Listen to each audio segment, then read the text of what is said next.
Bien, bonjour à tous. Ça va, c'est fini les exercices de logique?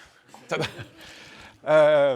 Alors, pas de logique aujourd'hui, enfin pas directement. On a une séance qui va concerner plutôt la philosophie politique. On va s'intéresser à une controverse importante qui a eu lieu entre deux philosophes qui sont très attachés à la Suisse, qui ont vécu l'un et l'autre longtemps en Suisse, à savoir Benjamin Constant et Jean-Jacques Rousseau. Alors, ce n'est pas vraiment une controverse, dans le sens où il n'y a pas eu d'échange entre les deux, mais il y a une critique importante, il y a une critique importante, des critiques importantes qui ont été adressées par Benjamin Constant à l'encontre de Rousseau. Alors, la séance, l'organisation est assez simple. Ce que je vais faire dans un premier temps, c'est vous présenter les principales thèses de la philosophie politique de Jean-Jacques Rousseau, avant de vous expliquer ensuite pourquoi est-ce que Benjamin Constant n'est pas d'accord avec Rousseau. Donc on commence par Jean-Jacques Rousseau, dont vous avez forcément entendu parler. Il naît en 1712 à Genève et il va passer la plupart de sa vie en exil, même s'il reste marqué par les institutions républicaines de sa ville natale. Il est très hostile à la société, à la philosophie rationnelle, on va y revenir, son hostilité à la société. Il valorise beaucoup les sentiments, on le considère comme un des précurseurs du romantisme. Il a un style extrêmement éloquent, c'est très plaisant à lire, sauf pour le contrat social qu'on va principalement discuter aujourd'hui. Ce n'est pas que ce soit déplaisant à lire, mais c'est un style un peu plus technique, si on veut. Il rejette l'esclavage. Il va avoir une influence déterminante. Et là, je vous introduis un peu ce qui va motiver la critique de Benjamin Constant.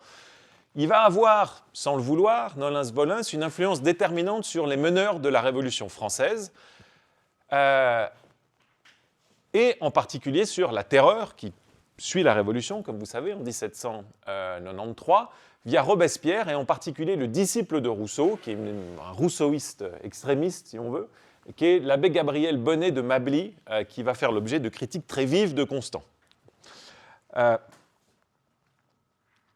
Donc Constant va prendre régulièrement pour cible Rousseau, Mably et les Jacobins, ce qui sont à ses yeux les responsables de la terreur post-révolutionnaire. Je vous mets une citation de Hippolyte Taine, ici, qui illustre bien ce doute qu'un certain nombre de critiques ont eu à l'encontre de l'influence des idées de Rousseau. Donc Rousseau, c'est quelqu'un, vous allez voir, qui veut défendre au départ la liberté du peuple, et il semble que ces idées aient donné lieu à un certain nombre d'excès. Ce qu'on répète dans les rues, dit Taine, donc il fait une histoire de France, et il dit ce qu'on répète dans les rues à la période de la terreur, où on coupe des têtes de manière assez aveugle, ce qu'on répète dans les rues, c'est la doctrine de Rousseau, le discours sur l'inégalité, le contrat social amplifié, vulgarisé et répété par les disciples sur tous les tons et sous toutes les formes. Plusieurs millions de sauvages sont lancés par quelques milliers de parleurs, Rousseau, et la politique a pour interprète et ministre l'attroupement de la rue. D'une part, la force brutale se met au service du dogme radical, d'autre part, le dogme radical se met au service de la force brutale, et voilà, dans la France dissoute, les seuls pouvoirs debout sur les débris du reste. Donc vous voyez que l'attaque d'un certain nombre de penseurs contre Rousseau est très forte. Alors avant de voir en quoi Rousseau serait ou non responsable de ces horreurs, on va tenter de voir pour commencer brièvement qui il est. Dans le cas de Rousseau, la biographie a une certaine importance. Vous allez voir qu'il a une vie très agitée. Et puis on va surtout voir ses thèses politiques avant de voir les objections qui lui sont faites par Benjamin Constant en particulier. Donc il naît à Genève, comme je vous l'ai dit, en 1712, il meurt en Picardie, il est genevois, puis il devient français. Son père meurt alors qu'il est tout jeune, il est élevé par sa mère, il va changer constamment de domicile, et en gros il passe sa vie en exil, parce qu'il se fâche partout où il va avec les personnes qu'il y a autour de lui, où il se fait exclure. Il habite à Genève, à Nyon, à Turin, à Lyon, à Neuchâtel, à Boudry, à Chambéry, à Venise, à Paris, à Yverdon, à Motier. Vous voyez qu'il a été beaucoup dans le coin. En Angleterre, à l'invitation de David Hume. David Hume, vous savez, c'est un des philosophes peut-être les plus débonnaires qu'on connaisse. Il est extrêmement aimable, extrêmement social. Personne ne s'est jamais fâché avec Hume, sauf Rousseau. Okay. Donc Hume l'invite en Angleterre et Rousseau finit par être convaincu que Hume fomente un complot contre lui, donc il a un vif sentiment de persécution qui va le poursuivre toute sa vie. Et il faut dire qu'il a quand même vécu un certain nombre de déboires. Une des choses que vous entendrez forcément sur Rousseau, et qui va faire l'objet d'un texte de Voltaire et qui explique un certain nombre de ses mésaventures, il écrit un livre qui s'appelle L'Émile sur comment bien éduquer ses enfants, et lui-même, il place ses 5 enfants à l'assistance publique, ce qui lui vaut évidemment de nombreuses railleries. Il dit dans l'Émile des choses comme ça, une très belle citation de l'Émile, « Défiez-vous de ces cosmopolites qui vont chercher loin dans leurs livres les devoirs qu'ils dédaignent de remplir autour d'eux. Tel philosophe aime les Tartares pour être dispensé d'aimer ses voisins. » Ok, donc faites pas semblant d'être un esprit cosmopolite si vous n'êtes pas capable de prendre soin des vôtres. Et ses enfants à l'assistance publique, évidemment, ça lui est reproché comme un signe d'hypocrisie manifeste. Ça n'empêche pas que le contenu est intéressant par lui-même. Il va se commencer, depuis 1740, à se rapprocher des philosophes des Lumières françaises, en particulier Condillac, d'Alembert et Diderot. Vous savez qu'ils écrivent une grande encyclopédie à l'époque, qui est un très beau projet. Et Diderot lui propose d'écrire des articles sur la musique. Rousseau aime beaucoup la musique, il est lui-même compositeur, je vais y revenir dans un instant. Et puis il finit par se brouiller avec eux aussi, parce qu'il se rend compte qu'ils ne partagent pas vraiment les idéaux des Lumières, mais Lumières qui ont un idéal plutôt rationaliste, qui croient fermement au développement du commerce, de la société, c'était le cas de Condillac notamment, et ça, ce ne sont absolument pas des idéaux partagés par Rousseau. Donc la musique, précisément, il compose un ballet en 1743 que Rameau, qui est le grand compositeur français que vous connaissez sans doute, qu'il faut écouter, c'est magnifique, les Indes galantes notamment, Rameau considère le ballet de Rousseau comme absolument médiocre, ce qui fait beaucoup de mal à Rousseau. Et là éclate une nouvelle querelle avec Rousseau. Donc vous avez peut-être entendu parler qu'on appelle la querelle de Buffon ou la guerre des coins, qui est une querelle purement au niveau esthétique cette fois. On a d'un côté les partisans de la musique française derrière Rameau et de l'autre côté les partisans de la musique italienne, de l'opéra qui apparaît à ce moment-là. Et c'est Rousseau qui est là-dedans, donc il va passer un certain nombre de temps à défendre la musique italienne contre les Français. Et puis enfin, ce qui va nous intéresser plus aujourd'hui, on n'est pas là pour faire la philosophie de l'esthétique, même si c'est très intéressant, ce qui va nous intéresser plus aujourd'hui, parce que c'est sans doute l'œuvre philosophique majeure de Rousseau, c'est son contrat social. Et dans ce contrat social, Rousseau défend notamment ce qu'il appelle la religion naturelle ou la religion civile. En gros, l'idée que il doit y avoir une religion, ce n'est pas de la laïcité, il doit y avoir une religion qui est partagée par tous les citoyens, mais l'État ne doit pas dire quelle religion en particulier. Donc il doit y avoir des dogmes très généraux, mais il faut une grande tolérance sur la variété d'application de ces dogmes.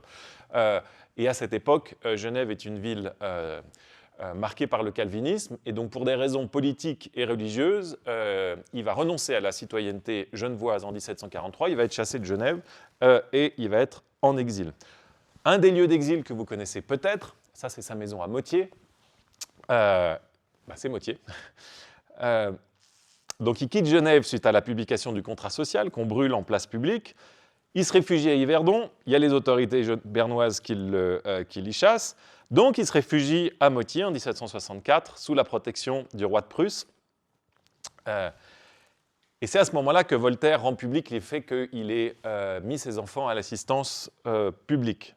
Donc il arrive dans un contexte où, religieusement, il est un peu suspect de défendre des dogmes un peu trop tolérants. Par ailleurs, suspect d'hypocrisie, et Voltaire lui tape allègrement dessus. Donc le pasteur de Motier, qui au départ était bien disposé à son égard, finit par l'excommunier, en raison précisément de sa défense de la religion civile et de la liberté de conscience. La population finit par devenir hostile. Et puis il se réfugie sur l'île Saint-Pierre, donc vous voyez qu'il a tourné tout autour de nous, on est cerné par Rousseau, sur le lac de Bienne en 1765.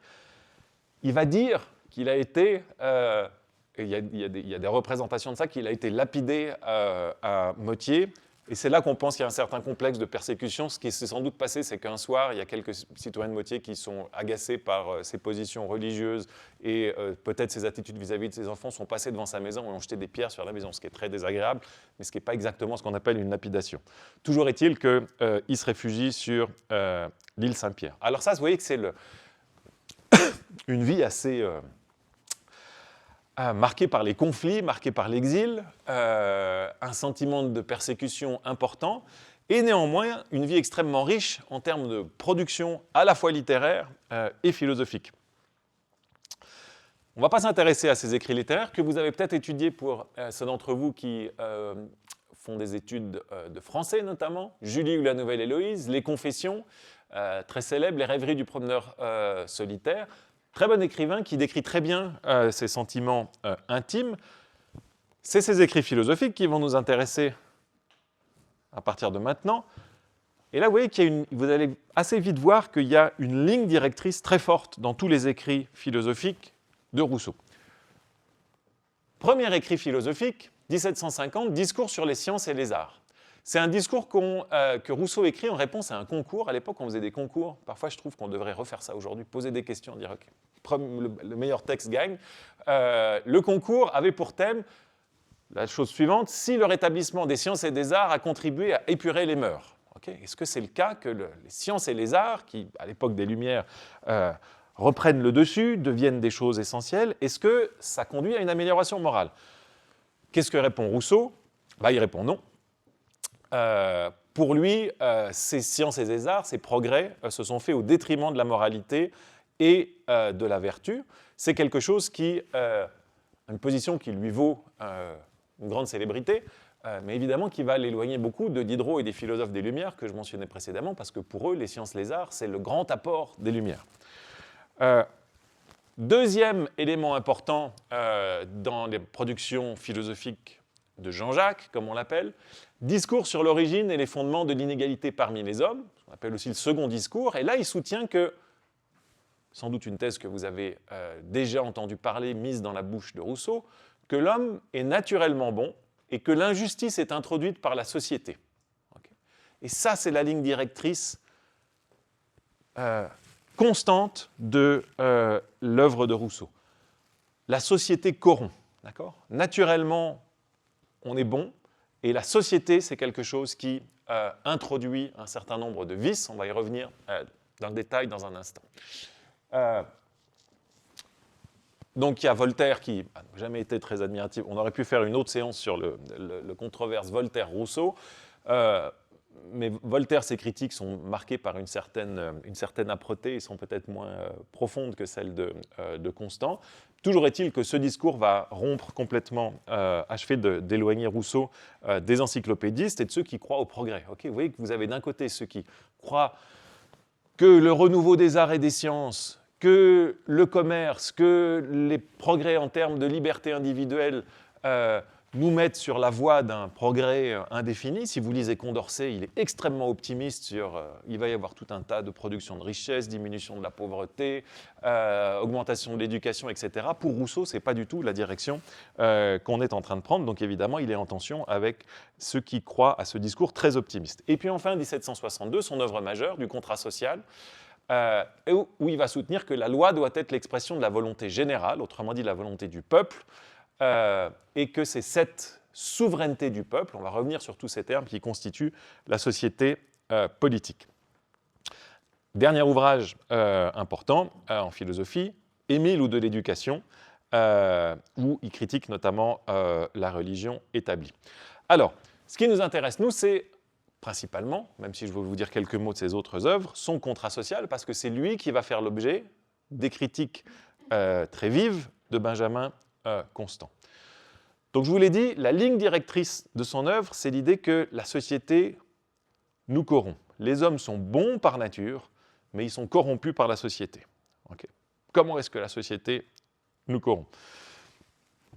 Dans le discours sur les fondements de l'inégalité parmi les hommes, Rousseau va dire va introduire une distinction importante entre l'amour de soi et l'amour propre.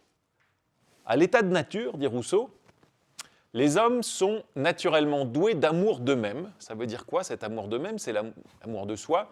C'est juste la volonté de se préserver. On ne veut pas mourir. Okay.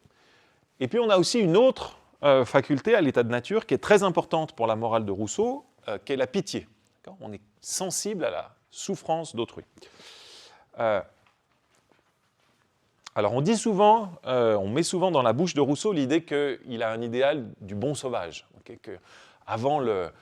avant la société, tout le monde vivait comme des bisounours sur des îles désertes en mangeant des bananes et en s'embrassant, et puis il n'y avait rien qui se passait. Okay.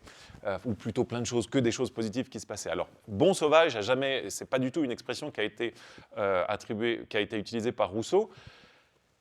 Et c'est vrai que, contrairement à des philosophes comme Hobbes, qui pensent que l'état de nature est fondamentalement violent, Rousseau est très optimiste sur l'état de nature, donc cette idée, ce mythe du bon sauvage dit quelque chose de la philosophie de Rousseau, mais Rousseau n'est pas complètement idiot, il pense pas qu'à l'état de nature, il n'y a pas du tout de violence. On va voir qu'il y a de la violence. Si vous voulez vous préserver à l'état de nature, parfois, si vous voulez manger, il faut arracher le morceau de viande des autres qui sont en train de le manger. Et parfois, il faut les tuer. Mais il y a quelque chose qui manque à l'état de nature, c'est qu'il n'y a jamais d'amour propre, et je vais y revenir dans un instant. Donc l'état de nature, ça va plutôt bien. Il y a de la violence, mais ce n'est pas de la violence qui est animée par du ressentiment ou de l'envie. Comment est-ce qu'on sort de cet état de nature? Eh bien, il y a une augmentation de la population dans l'histoire de Rousseau, donc on est de plus en plus proches les uns des autres, on est forcé de vivre en communauté. Et ça va introduire une compétition entre les hommes, et en particulier, dit Rousseau, une compétition entre les hommes pour trouver des partenaires sexuels. Ça, pour lui, c'est le début de l'envie. Okay, on est tous amoureux de Julie, et là, vraiment, c'est fichu. On commence à se taper dessus, à essayer de vouloir montrer à Julie qu'on a des plus gros muscles que les autres, et puis ça, on quitte l'état de nature qui est absolument pas tout à fait idyllique, mais qui est en tout cas extrêmement positif. Entre parenthèses, ça prête à sourire, mais Rousseau est assez précurseur là-dessus. Si vous lisez aujourd'hui les travaux en théorie de l'évolution, en psychologie de l'évolution notamment, cette idée qu'il y a une compétition importante des mâles pour l'accès aux femelles, c'est quelque chose de très important dans le règne animal, pour expliquer notamment la violence des mâles en général dans le règne animal dont on fait partie. Ça fait partie des hypothèses centrales pour comprendre ça. Donc Rousseau est loin d'être totalement sans intuition sur ce sujet-là.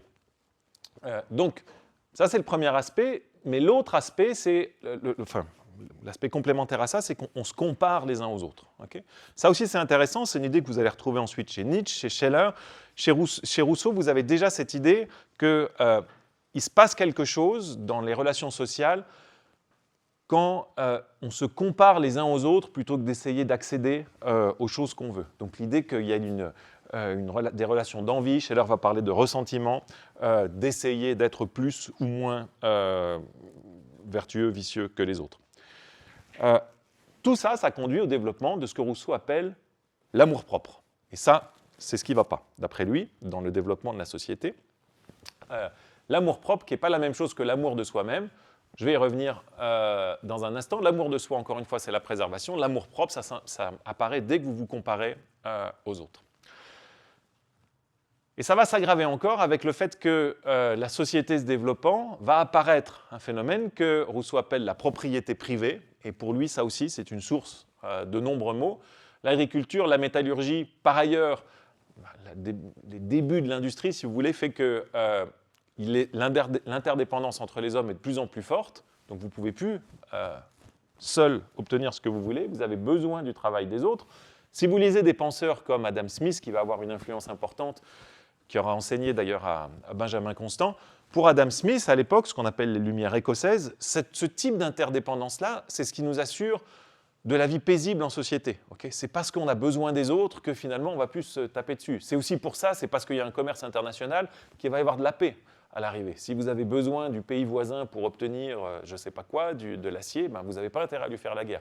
Pour Rousseau, ce n'est pas du tout cette vision optimiste-là, c'est ces relations économiques qui se développent. Ce n'est pas encore la révolution industrielle, mais il y a de plus en plus de production technologique avec ce que Adam Smith appelle la division du travail. Pour Rousseau, au contraire, plutôt que d'accroître la paix, ça accroît les comparaisons entre les hommes et donc augmente leur amour-propre. Chacun veut de la reconnaissance et des biens, et ça le conduit à flatter les autres et à s'éloigner de sa véritable personnalité. Et c'est ici que Rousseau parle, et c'est un des premiers à le faire, d'une société inégale et bourgeoise. La bourgeoisie, c'est un terme récent dans l'histoire de la pensée, que Rousseau est un des premiers à employer, et c'est pour ça que Rousseau, dans l'histoire de la philosophie politique, il est très souvent considéré comme un des précurseurs des pensées socialistes. Il n'y a pas encore de socialisme directement formulé, mais c'est clairement quelqu'un qui, d'une part, trouve que les inégalités sont un des problèmes centraux de la vie économique contemporaine, et d'autre part, qui, on va le voir, veut asseoir un État assez fort pour rétablir un certain nombre de libertés, dans un sens de liberté qu'on va préciser. Alors, je vous ai annoncé maintenant plusieurs fois que j'allais vous parler de cette distinction entre l'amour propre et l'amour de soi-même. Voici ce que Rousseau en dit pour commencer, puis je vous fais un petit tableau comparatif après. Il ne faut pas confondre l'amour propre et l'amour de soi-même, deux passions très différentes par leur nature et par leurs effets. L'amour de soi-même est un sentiment naturel qui porte tout animal à veiller à sa propre conservation et qui, dirigé dans l'homme par la raison et modifié par la pitié, produit l'humanité et la vertu. Okay. Donc par lui-même, ça peut vous conduire à tuer les autres pour avoir votre bout de viande, mais si vous avez la pitié en plus, donc Justine, elle a le chocolat, enfin je sais pas si, oui, elle a du chocolat, on est dans l'état de nature, on ne vit pas trop près les uns des autres, moi j'ai envie du chocolat de Justine, je pourrais lui taper dessus pour prendre son chocolat, mais en même temps, ça c'est ce qui me conduira à faire mon amour de moi, mais j'ai la pitié aussi. Donc je me dis, si je lui tape dessus, ça va peut-être lui faire un peu mal. Donc il y a une forme il y a de la violence, mais qui est quand même contenue par la pitié grâce à mon amour de moi. Donc ça c'est plutôt bien, l'amour de soi contenu par la pitié. L'amour propre, en revanche, n'est qu'un sentiment relatif, la comparaison. Factice est né dans la société, qui porte chaque individu à faire plus de cas de soi que de tout autre, qui inspire aux hommes tous les maux qu'ils se font mutuellement et qui est la véritable source de l'honneur. Vous voyez que quand Rousseau dit « factice est né dans la société », ce qui naît dans la société, pour lui, vous sentez que ce n'est pas très positif. Okay, la société, ce n'est pas quelque chose qui le rend très heureux. On peut comprendre, maintenant que vous avez pensé à sa vie, il a été chassé partout, il s'est fâché avec tout le monde, donc ce n'est pas quelqu'un fondamentalement qui considère la société comme un lieu d'épanouissement. Okay, donc ça, c'est le lien entre, un peu rapide, je vous l'accorde, entre sa biographie et sa philosophie, mais la société, c'est quelque chose, pour Rousseau, qui est le lieu des comparaisons, de l'amour-propre, de l'orgueil, de l'honneur, et il faut résoudre ça. Et ce qui est intéressant, c'est qu'il n'en reste pas à ce pessimisme-là. Il aurait pu dire, OK, moi je pars vivre tout seul dans ma montagne, la vie en commun c'est une catastrophe, il aurait pu cultiver sa misanthropie, pas du tout. Ce que va faire Rousseau, c'est qu'il va essayer de proposer une solution positive pour arriver à une vie en société qui soit moins aliénante, dirait-on aujourd'hui, pour reprendre un terme marxiste. Donc, Rousseau poursuit, je vous le lis plus rapidement, c'est un peu long ici. Ceci, bien entendu, je dis que dans notre état primitif, dans le véritable état de nature, l'amour propre, contrairement à l'amour de soi, n'existe pas. Car chaque homme en particulier, se regardant lui-même comme le seul spectateur qui l'observe, comme le seul être dans l'univers qui prenne intérêt à lui, comme le seul juge de son propre mérite, il n'est pas possible qu'un sentiment qui prend sa source dans des comparaisons qu'il n'est pas porté à faire, puisse germer dans son âme. Okay, on vit tout seul, on n'est pas proche des autres, donc on ne se compare pas. Par la même raison, cet homme ne saurait avoir ni haine ni désir de vengeance, passions qui ne peuvent naître que de l'opinion de quelque offense reçue. Et comme c'est le mépris ou l'intention de nuire et non le mal qui constitue l'offense, des hommes qui ne savent ni s'apprécier ni se comparer peuvent se faire beaucoup de violence mutuelle quand il leur revient quelque avantage, sans jamais s'offenser réciproquement. Donc ça veut dire quoi? Ça veut dire que Justine elle a le chocolat, on est tous les deux dans l'état de nature, je m'approche de Justine, pas assez de pitié, j'ai trop envie de chocolat, je tape Justine et je prends le chocolat. Ça fait mal à Justine que je la tape, mais ce n'est pas une offense dans le sens de Rousseau, parce que ce n'est pas quelque chose qui est vécu par Justine comme un mépris ou une agression de ma part qui serait due à une volonté de lui faire du mal. Elle sait que c'est juste que je veux lui prendre le chocolat. Donc il y a une forme de... Il y a de la violence, mais ce n'est pas une violence qui est vécue comme un désir de vengeance, un désir de nuire à autrui. Ça, c'est ce que vous avez seulement dans l'état de société, dans l'état social. Okay. En un mot, chaque homme, ne voyant guère ses semblables que comme il verrait des animaux d'une autre espèce, peut ravir la proie au plus faible ou céder la sienne au plus fort, sans envisager ces rapines que comme des événements naturels, sans le moindre mouvement d'insolence ou de dépit, sans autre passion que de la douleur ou la joie d'un bon ou d'un mauvais succès. Okay. Donc Justine a dit « Aïe, zut, je me suis fait piquer mon chocolat ». Elle a de la douleur, mais elle n'a pas le dépit d'avoir été offensée, agressée, diminuée dans sa valeur sociale. Donc si on synthétise cette distinction entre amour de soi et amour-propre, qui est très importante pour Rousseau,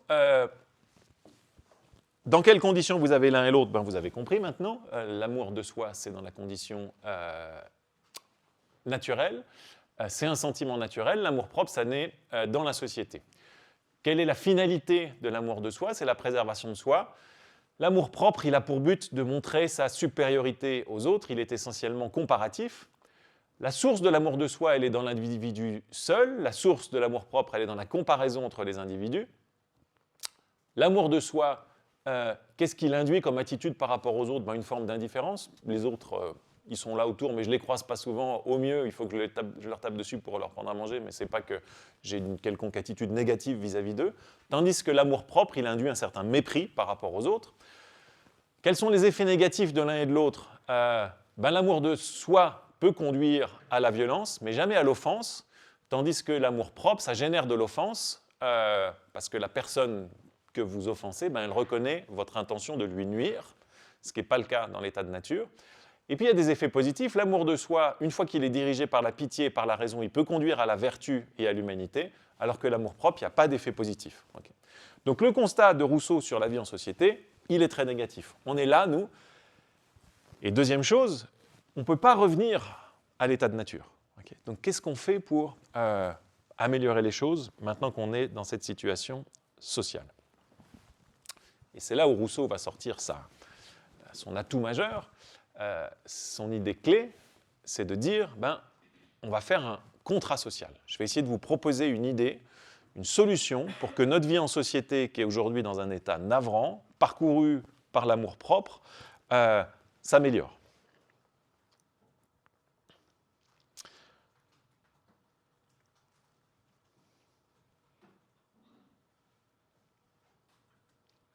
Je passe ça parce que je vous l'ai dit. On ne peut pas revenir à l'état de nature, je vous ai dit tout ça.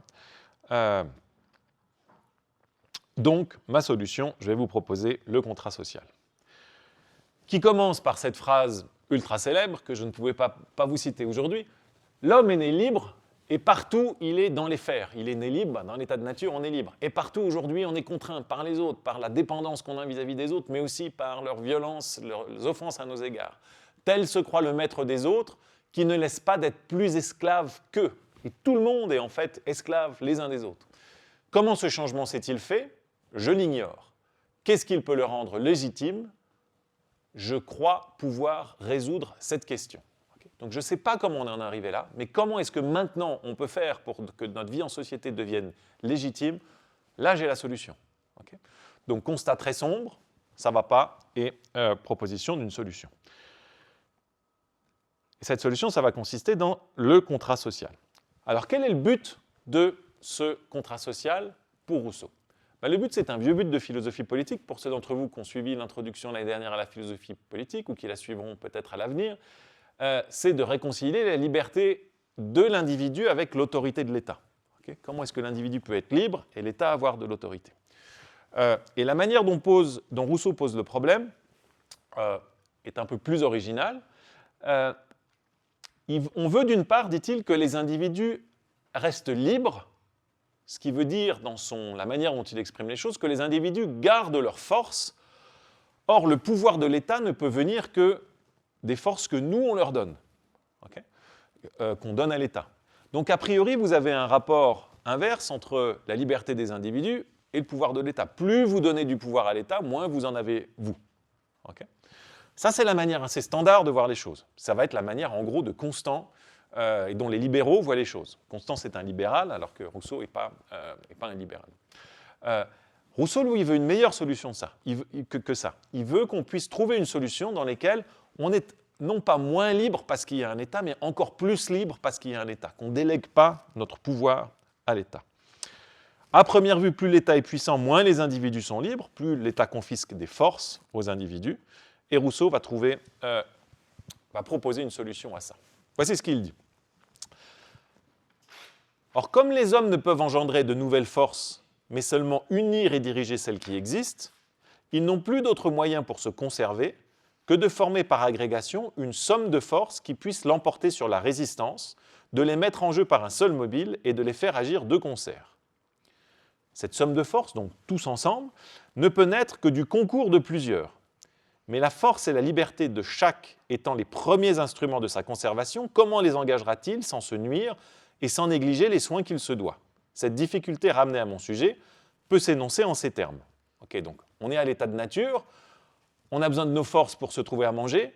Pourquoi est-ce que j'irais dépenser mes forces dans une entreprise collective?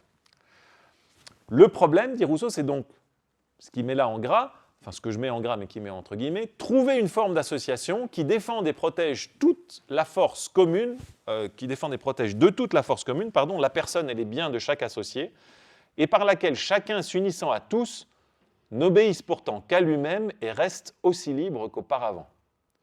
Okay, donc on veut créer une association politique dans laquelle on ne perd aucune de nos libertés. Okay, et pourtant, il semble qu'on doive donner de la force à l'État. Okay, on doit donner une partie de nos pouvoirs à l'État. On doit céder une partie de ce qu'on peut faire à l'État, l'autoriser à nous contraindre. Et pourtant, on sera encore plus libre qu'auparavant. Ça, c'est ce que veut faire Rousseau. Donc vous voyez que le but est très élevé. La barre est très élevée de ce qu'on veut atteindre en philosophie politique. Tel est le problème fondamental dont le contrat social donne la solution. Attendez que je fasse apparaître ça par puce.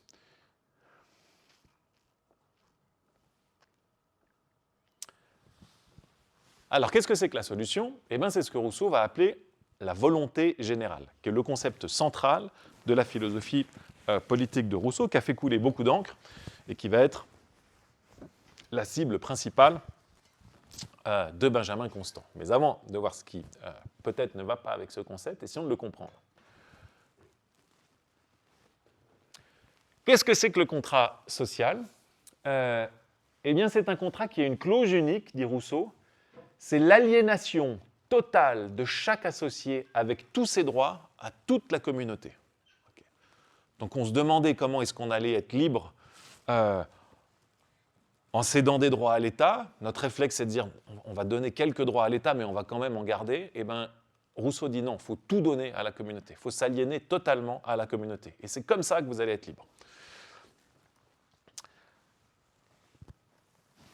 Il y a plusieurs intérêts à faire ça, dit Rousseau. Le premier, c'est que ça fait qu'on donne tous la même chose. Okay. Si jamais on donnait une partie de notre pouvoir à l'État, moi je pourrais donner à l'État une partie infime de mon pouvoir pendant que Léonie en donne beaucoup. Et Rousseau dit non, là ça ne va pas, ce ne serait pas juste. Si chacun donnons tous nos pouvoirs à l'État, alors c'est parfaitement juste. Une petite note ici, ce n'est pas central, mais vous voyez qu'il dit, Rousseau, ici, que chaque associé donne tous ses droits à la communauté. Ça laisse penser qu'il y a des droits naturels. Chez Rousseau, il n'y a pas vraiment des droits naturels. Il y a plutôt des libertés, des capacités qui deviennent des droits que quand on est en société. Mais peut-être je reviendrai là-dessus un peu plus tard. Laissons ça de côté pour l'instant. Donc, la volonté générale, elle se constitue par cette aliénation, dans les termes de Rousseau, totale de notre personne. Okay. Donc, qu'est-ce que c'est que le contrat social pour Rousseau? C'est chacun de nous met en commun sa personne, toute sa puissance sous la suprême direction de la volonté générale. Et nous recevons encore, chaque membre comme partie indivisible du tout. Donc il y a une volonté générale, on lui donne tout. Okay. Donc là, la réaction à ça que vous devez avoir, c'est de dire, mais comment est-ce qu'on est encore libre si on donne tout à la volonté générale? La volonté générale, c'est ce qui décide, okay, ça va être le souverain, et puis on lui donne absolument tous nos droits. Est-ce que vous voyez comment est-ce qu'on peut rester libre si vous vous aliénez totalement au souverain qui dirige toute la société? Une idée? Ouais. Si la volonté générale, le souverain nous laisse faire ce qu'on veut. Alors ouais, alors là, faut croiser les doigts, quoi. On vous donne tout, monsieur, mais on espère que vous n'allez pas nous dire range ta chambre, etc. Et encore, range ta chambre, ce serait gentil si c'était que ça. Alors ouais, on peut espérer que ce soit ça. Mais Rousseau pense que quand on fait ça, il n'y a pas besoin d'espérer que le souverain à qui on va donner nos capacités, nos libertés naturelles, n'en abuse pas. Il pense que ça va même être impossible. Comment est-ce qu'on peut faire ça? Est-ce que vous voyez comment est-ce qu'on peut tout donner au souverain, autrement dit à la volonté générale, sans perdre notre liberté? Il y a un petit truc. Vous voyez le problème pour commencer? Ouais. Autre idée, autre suggestion? Comment tout donner au souverain, déléguer toutes vos libertés, aliéner tous vos droits à une personne et pour autant ne pas perdre votre liberté? Oui, Clara? Et voilà, si c'est nous-mêmes, si c'est nous le souverain, eh ben c'est bon en fait, parce qu'on se les donnait à nous-mêmes. On se donne individuellement, on donne tous nos droits individuels à une personne collective, mais cette personne collective, c'est nous. Okay, donc on est les maîtres de nous-mêmes à l'arrivée. Donc, va dire Rousseau, et ça va être une grande idée de Rousseau qui va avoir beaucoup d'influence sur Kant notamment, en fait, on est les maîtres de nous-mêmes. Okay, le souverain, ce n'est pas une personne, c'est nous tous. Donc, on est libre. On est libre parce qu'on n'a pas délégué ça à un souverain comme vous pensiez, on espère qu'il va être gentil avec nous. Non, c'est à nous qu'on délègue tout ça. Pas qu'on délègue, qu'on aliène ça.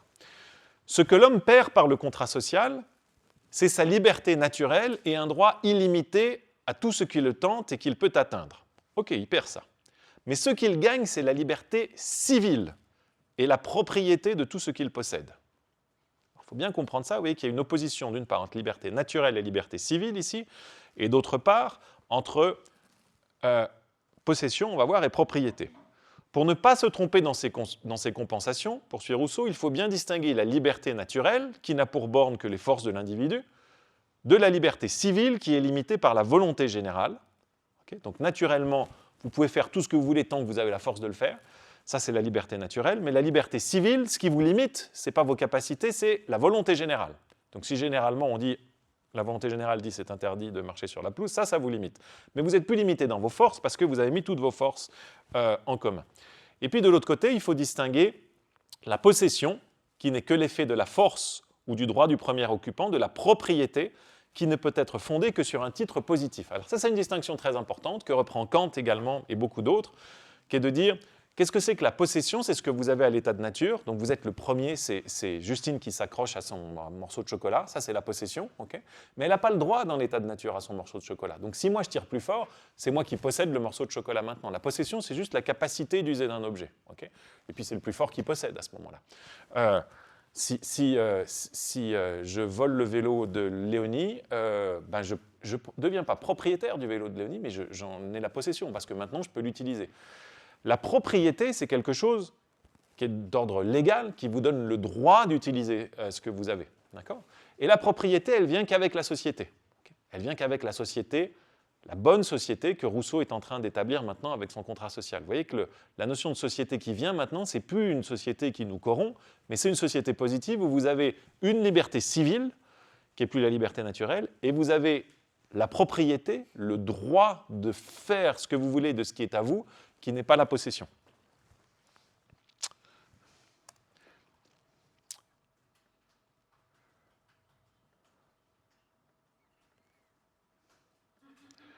Ok, donc cette volonté générale, est-ce qu'on arrive à quand même y voir un petit peu plus clair? C'est elle qui va permettre à Rousseau de concilier l'autorité de l'État et la liberté. Vous avez compris, grâce au petit piège qu'a découvert Clara, qui est de dire, mais en fait, la volonté générale, c'est notre volonté à nous. On n'obéit qu'à nous-mêmes. Donc ça va, on ne perd pas sa liberté. Donc là, il faut introduire un certain nombre de concepts rousseauistes. Ce que Rousseau appelle la souveraineté, c'est l'exercice de la volonté générale. Okay, le souverain, ce n'est pas une personne, c'est tout le peuple pour Rousseau. Deuxième distinction importante, il faut surtout ne pas confondre la volonté générale de la volonté de tous. La volonté de tous, c'est la somme des volontés particulières. C'est la majorité, si vous voulez. Okay, chacun vote pour son intérêt privé. Si je vous dis maintenant, je vous le dis d'ailleurs, qui c'est qui veut faire une pause? Levez la main. Qui c'est qui préfère ne pas faire de pause? Donc on ne fait pas de pause. Ça, c'est la volonté de tous. Okay, ce n'est pas la volonté générale. Vous avez chacun voté dans votre intérêt en disant « moi j'ai envie de faire une pause, j'ai envie de prendre un café », en disant « non, je préfère finir 10 minutes avant, comme ça me permet de… » Ok, vous avez calculé individuellement et on a agrégé nos préférences individuelles. Volonté de tous, Rousseau, il n'est pas contre ça, mais il pense que ce n'est pas ça qui fait un corps politique. Un corps politique, il faut qu'on ait une volonté générale. Donc la volonté de tous, c'est l'agrégation des intérêts privés, la majorité. La volonté générale, c'est quand vous regardez à l'intérêt commun, à l'intérêt général. Donc c'est la volonté du peuple érigée en corps. Ce que le peuple veut en tant que peuple. En tant que, vous avez cette locution partout chez Rousseau, en tant que. Vous pouvez voter en tant qu'homme, en tant qu'individu, ça veut dire chez Rousseau, ou en tant que citoyen. Si vous votez en tant que, vous décidez en tant que citoyen, vous êtes du côté de la volonté générale. Si vous parlez en tant qu'homme ou individu, vous êtes du côté de la volonté de tous. Ok, je laisse passer ces deux derniers points parce que j'ai peur d'être en retard. Laissez-moi juste corriger ça parce que je n'aime pas. Il y a souvent bien de la différence entre la volonté de tous et la volonté générale. Celle-ci, la volonté générale, ne regarde qu'à l'intérêt commun. La volonté de tous ne regarde qu'à l'intérêt privé. Ce n'est qu'une somme des volontés particulières. Okay. Donc on voit bien ce que n'est pas la volonté générale. Ce n'est pas la majorité, ce n'est pas la somme des intérêts privés, c'est quelque chose de plus que ça. C'est quand on regarde un intérêt commun. Ce n'est pas complètement évident, on va voir que c'est un des grands soucis à la fois des interprètes et des critiques de Rousseau de comprendre ce que c'est que positivement la volonté générale. On voit ce que c'est pas, mais qu'est-ce que c'est plus difficile. Alors avant de voir ça, revenons à notre question, la question centrale pour Rousseau. Et pour nous, c'est de savoir pourquoi est-ce que si on aliène toutes nos capacités, toutes nos libertés à un souverain, pourquoi est-ce qu'on ne perd pas notre liberté? Il y a deux raisons. Il y en a une que vous avez bien identifiée, Clara, c'est qu'on ne se soumet pas à une personne en particulier, mais à tous, autrement dit à nous. Voici ce que dit Rousseau. Chacun se donnant à tous ne se donne à personne, et comme il n'y a pas un associé sur lequel on n'acquiert pas le même droit que l'on cède sur lui, on gagne l'équivalent de ce que l'on perd, et plus de force pour conserver ce qu'on a. Donc quand vous aliénez vos droits à la volonté générale, ce n'est pas comme si on disait tous, on donne tous nos pouvoirs à Léonie qui va devenir notre guide suprême dorénavant. Okay, on ne choisit pas une personne à qui on transmet nos capacités. C'est à cette forme d'être abstrait, à cette volonté générale qu'on délègue, qu'on aliène tous nos pouvoirs. Et la deuxième idée de Rousseau, qui est complémentaire pour comprendre pourquoi cette aliénation à la volonté générale ne nous limite pas dans notre liberté, mais au contraire nous permet d'être libres, c'est que pour Rousseau, en obéissant à la loi, on s'obéit à soi-même. Okay, donc il n'y a pas de différence pour Rousseau entre le peuple et le souverain. Le peuple, c'est le souverain. Okay, on s'obéit à nous-mêmes. Alors, ce n'est pas très gênant de se déléguer la possibilité de se décider, vu que c'est à nous qu'on obéit. Il ne faut plus demander, dit Rousseau, à qui il appartient de faire des lois, puisqu'elles sont des actes de la volonté générale, nous tous ensemble en tant que citoyens. Ni si le prince est au-dessus des lois, puisqu'il est un membre de l'État, ni si la loi peut être injuste, puisque nul n'est injuste envers lui-même. Ni comment on est libre et soumis aux lois, puisqu'elles ne sont que des registres de notre volonté. Okay. Vous ne pouvez pas être injuste envers vous-même. Vous ne pouvez pas vous voler votre vélo. Vous ne pouvez pas ne pas être libre, vous ordonner autoritairement de faire des choses que vous ne voulez pas faire. C'est vous. Okay, donc, il n'y a pas de problème de liberté ici, pour Rousseau. Alors, quelques petites définitions du jargon rousseauiste, parce qu'il utilise un certain nombre de termes dans un sens particulier. Qu'est-ce que Rousseau appelle un corps politique? c'est la personne publique qui est formée par l'union de toutes les autres personnes à la suite du contrat social. On se constitue en corps, ensemble, en aliénant nos libertés à la volonté générale. Qu'est-ce que c'est que l'État? C'est le nom donné par les membres du corps politique à ce corps quand il est passif. Okay, donc, ensemble, on constitue un corps politique. Pendant que ce corps n'agit pas, on appelle ça l'État. Quand ce corps agit, ce corps collectif, eh bien, ce corps, c'est ce que Rousseau appelle le souverain. Et puis, qu'est-ce que c'est que le peuple? Eh bien, c'est le nom collectif qui est donné à tous les associés de ce corps politique. Alors, vous dites, qu'est-ce que c'est la différence entre ces choses-là? Ben, il n'y en a pas de la différence. Pardon. Et puis, les citoyens, c'est le nom donné en particulier à chaque associé. Donc, Léonie est une associée, Anastasia est une associée, etc., est une citoyenne, pardon. Qu'est-ce que c'est qu'un citoyen? Ben, c'est le nom donné à chaque associé en tant qu'il participe, à l'autorité souveraine. Toutes ces choses-là, pour Rousseau, sont différentes façons de désigner la même chose. Okay, donc, le corps politique, c'est l'État, c'est le souverain, c'est le peuple, c'est l'ensemble des citoyens. Tout ça, c'est une seule chose. Et c'est grâce à ça qu'on peut éviter la question de le risque de tyrannie. C'est encore une fois qu'on s'obéit à soi-même. Okay. Donc tout ça, c'est la même chose. Par contre, ce qu'il faut distinguer, j'y faisais allusion précédemment, c'est l'homme du citoyen. De la même façon qu'il faut distinguer la volonté générale de la volonté de tous, il faut distinguer l'homme du citoyen. L'homme, c'est le nom donné à un individu en tant qu'il est soumis à une volonté particulière. Okay. Donc Léonie, en tant qu'elle veut aller manger une glace après le cours. Ça, c'est pas Léonie en tant que citoyenne. Mais Léonie, dès qu'elle regarde l'intérêt général et qu'elle veut, qu'elle s'identifie comme citoyenne à ce corps auquel elle fait partie, là, c'est la citoyenneté et pas l'individualité. Donc la liberté, si vous êtes rousseauiste, qui est la grande question, encore une fois, souvenez-vous, concilier autorité politique et liberté de l'individu, eh bien, elle vient, votre liberté, de votre participation à ce processus démocratique par lequel vous allez faire primer la volonté générale sur votre intérêt particulier et vous allez exercer un contrôle collectif sur vos propres affaires. Okay. L'obéissance à la loi qu'on s'est prescrite, dit Rousseau, c'est la liberté. On n'est libre individuellement que si l'on participe au processus démocratique qui exprime la volonté générale. Donc Rousseau, il souscrit ici à ce qu'on appelle, alors ça c'est un anachronisme, ce n'est pas lui qui parle ça comme ça, ce qu'on appelle depuis un article célèbre du philosophe Isaiah Berlin en 1958, une conception positive de la liberté. Pour ceux qui ont suivi les cours sur Locke ou sur la philosophie politique, vous vous souvenez que pour un certain nombre de, en général pour les philosophes politiques libéraux, la conception standard de la liberté, c'est la liberté comme non-interférence. C'est la possibilité de faire ce que vous voulez sans être empêché de le faire par les autres. Okay. Si vous commencez avec une notion pareille de liberté, typiquement, vous êtes conduit à différentes versions de cette grande tradition de philosophie politique qu'on appelle le libéralisme. On essaye de faire en sorte que les autres ne vous empêchent pas de faire ce que vous voulez. Okay. Tant que je nuis à personne, pourquoi est-ce que vous m'empêchez de faire ce que je veux? En gros, ça c'est l'idée qui sous-tend la conception négative de la liberté et qui va sous-tendre la pensée de Constant. Rousseau, à l'inverse, il a une conception positive de la liberté. La liberté, ce n'est pas la non-interférence. Pour être libre, il faut participer à un processus démocratique.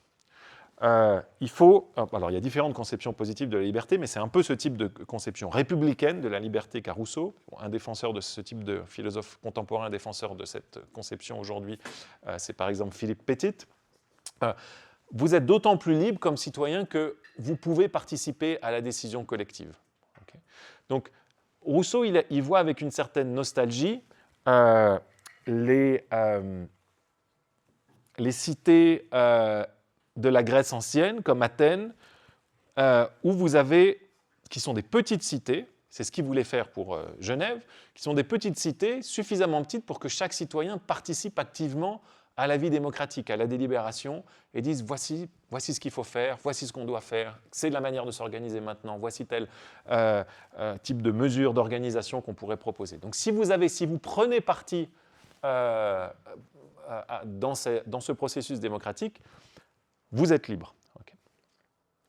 Et ça conduit Rousseau à une défense très ferme de la démocratie directe, ferme et sans concession. Okay. Pour Rousseau, la démocratie, si tant est qu'on veuille concilier autorité et liberté, elle ne peut être que directe, elle ne peut jamais être représentative ou représentationnelle. Vous ne pouvez pas élire des personnes qui vous représentent. Il faut que vous, personnellement, vous alliez décider des différentes lois.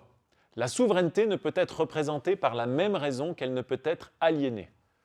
Toute loi que le peuple en personne n'a pas ratifiée est nulle. Ce n'est point une loi. Regardez ce qu'il ajoute, le peuple anglais peut être libre, pense être libre, il se trompe fort. Il ne l'est que durant l'élection des membres du Parlement. Sitôt qu'ils sont élus, il est esclave, il n'est rien. Okay, donc, peuple anglais, c'est quoi? Vous avez une monarchie parlementaire en Angleterre qui va faire l'admiration de Constant, mais que Rousseau considère comme absolument abominable. Parce que vous élisez des personnes, là vous êtes libre quand vous élisez des personnes qui vous représentent, et après c'est elles qui décident pour vous. Okay. Vous n'êtes plus dans la décision vous-même démocratique de savoir quelles sont les lois qu'on veut adopter. Donc il n'y a pas de démocratie indirecte pour Rousseau. Si Rousseau regardait la Suisse aujourd'hui, il dirait « Ah ben c'est à moitié bien, à moitié pas bien ». Quand vous avez des référendums, c'est super. Mais alors, votre Parlement, toutes ces histoires-là, alors ça, il faut vite vous en débarrasser. Okay, donc ça, c'est l'idéal démocratique de Rousseau.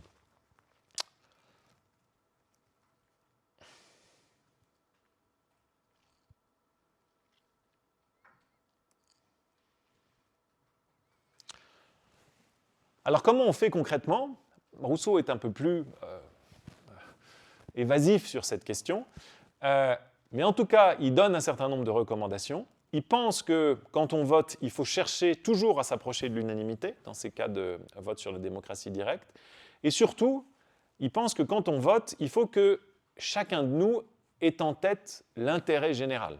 Okay, donc, si chacun de nous, on vote en se disant « Ah ben ouais, si on prend cette mesure, moi je serai un peu plus riche, j'aurai un terrain un peu mieux, etc. » Ça ne marche pas. Il faut qu'en votant, on s'abstrait de nos intérêts particuliers et que l'on vise l'intérêt général.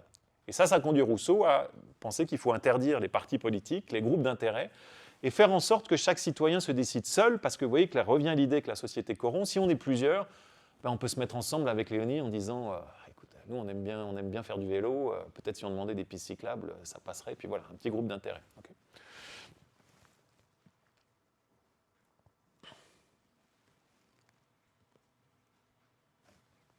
Excusez-moi, je passe un certain nombre de choses parce que je vois que l'heure avance et je vais avoir le temps de vous parler de Constant.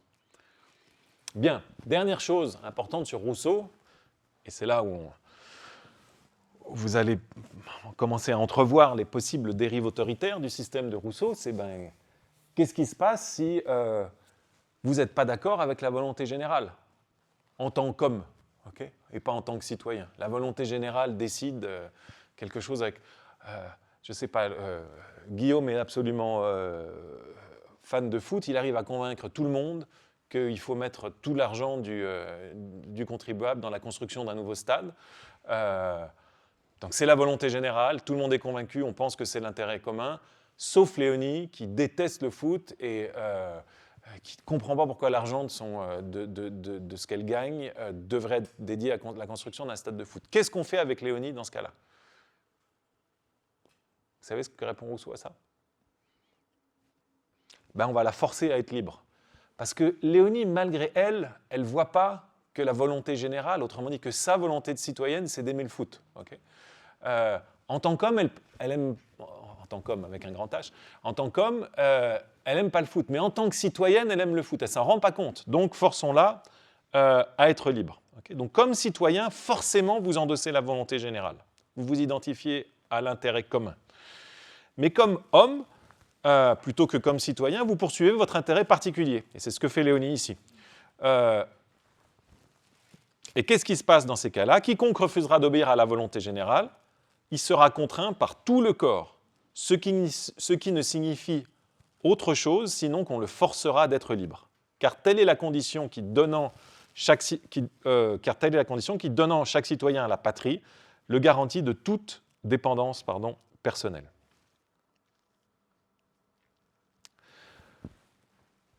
Faites attention Peut-être, je vous ai dit 59 avant pour la thèse de Berlin. Je crois que c'est 69, c'est cette diapo qui est juste, excusez-moi, je me disais que c'était tôt. L'article de Berlin sur le two concepts of liberties, où il distingue liberté positive, liberté négative. Faites attention au fait que ce qu'on fait ici quand on contraint Léonie à suivre la volonté générale, c'est qu'on n'est pas paternaliste dans le sens que les libéraux détestent, c'est-à-dire on n'est pas en train de dire à Léonie, dans ton propre intérêt, on te contraint à faire quelque chose qui est bon pour toi, même si tu n'es pas d'accord. Okay, ce qu'on fait souvent avec des enfants, c'est pour ça qu'on parle de paternalisme ou de maternalisme. Non, tu ne reprends pas un 3e pain au chocolat, ça suffit. Okay. Donc, ce n'est pas ce qu'on est en train de faire. Ça, c'est une justification possible de l'autorité de l'État, de dire qu'il faut parfois faire le bien des individus contre leur gré, une justification qui fait horreur aux libéraux, mais en tout cas, en principe, on peut défendre ça. Ce n'est pas l'idée de Rousseau. On n'est pas en train de faire le bien de Léonie contre son gré. Okay, on la force à être libre, c'est-à-dire qu'on fait juste que révéler quelque chose qu'elle ne voit pas elle, mais de fait, elle veut ça. Okay, c'est pas qu'elle ne veut pas le stade de foot dans mon exemple. Je ne sais pas si c'est un exemple que Rousseau aimerait beaucoup, mais bon. En fait, elle le veut. Okay, donc, ce n'est pas qu'on contraint quelqu'un en faveur de son intérêt, c'est qu'on ramène la personne à ce qu'elle veut vraiment en tant que citoyenne.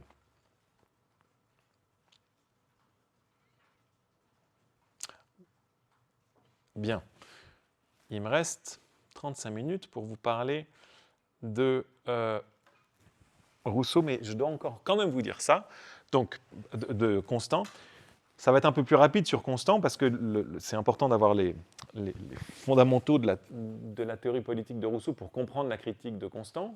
Vous voyez que cette idée de volonté générale, qui est au cœur de la doctrine rousseauiste, elle reste malgré tout assez floue. Et il y a notamment au moins 3 sens de volonté générale sur lesquels les commentateurs se disputent, ou essayent d'y voir clair.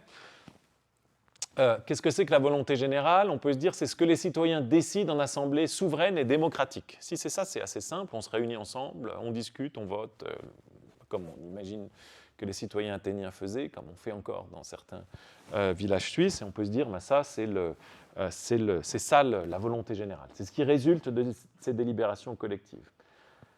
Mais en même temps, Rousseau dit, quand on délibère là, sur la place, ensemble, et qu'on essaye de trouver ce qu'il faut faire, il faut avoir en tête l'intérêt général. Okay, donc, ça suggère que la volonté générale, c'est l'incarnation transcendante de l'intérêt des citoyens, qu'aucun d'eux ne peut vouloir à titre privé. D'accord ? C'est comme une forme de quelque chose qui flotte au-dessus de nous et qu'on doit chercher à viser. Et puis, troisième notion encore, c'est la poursuite de cet intérêt commun plutôt que l'intérêt commun lui-même. Donc, et peut-être il y a encore d'autres interprétations de la volonté générale qui sont proposées, mais vous voyez que c'est pas, on voit ce que c'est pas la volonté générale, je me répète, mais c'est pas complètement évident de voir ce que c'est. Ce qui généralise la volonté est moins le nombre des voies que l'intérêt commun qui les unit. Ça, c'est Rousseau. Ok, je vous ai mis 2 diapos pour voir les différents types de contrats, mais que je vais passer ici. Et on passe... Ok, donc ça, c'est Rousseau. Question sur la théorie de Rousseau jusqu'ici. Est-ce que c'est à peu près clair pour tout le monde? Est-ce que c'est totalement clair pour tout le monde? Bien. Est-ce que vous avez des objections? Est-ce que vous voyez dans quel sens peut aller Benjamin Constant pour critiquer ça? Est-ce que vous voyez pourquoi est-ce qu'on peut avoir envie d'attaquer la théorie de Rousseau? Est-ce que vous avez envie de vivre dans la démocratie directe rousseauiste? Clara, apparemment pas. Pourquoi? J'ai l'impression que l'idée de... Quand on parle de l'ami qui ne voulait pas faire le foot et qu'on la force,